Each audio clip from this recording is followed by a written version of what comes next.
Comme tous les grands joueurs de la génération foot business, Neymar a appris à vivre au quotidien avec les nombreuses rumeurs l'entourant. Qu'elles concernent sa vie privée ou son métier, le Brésilien y est confronté et doit composer avec ses contraintes de la surexposition médiatique.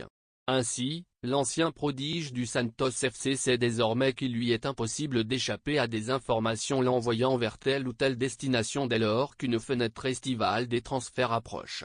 Et l'intersaison 2019 ne va en rien être différente des précédentes.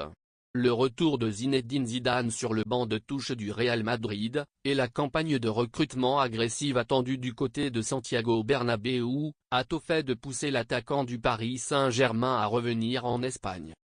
Toutes ces rumeurs, ça signifie que nous avons bien géré sa carrière.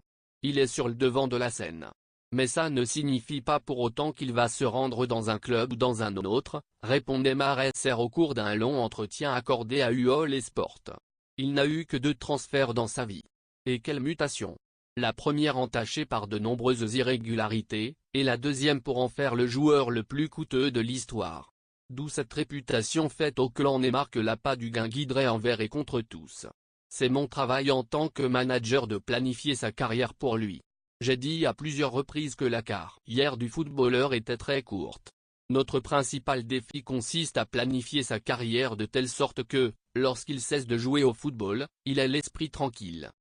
Une façon comme une autre de justifier cette envie et ce besoin de chercher à empocher le plus de liquidités possible tant que le marché le permet.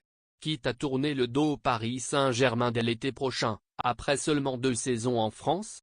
Il lui reste encore 3 ans de contrat avant la fin de celui-ci, et nous entamons déjà des discussions pour prolonger au Paris Saint-Germain, répond le paternel. Si ces tractations aboutissent, le salaire annuel de Neymar, qui atteindrait déjà les 37 millions d'euros, serait alors inévitablement revu à la hausse. Le prix à payer pour retenir une star courtisée ?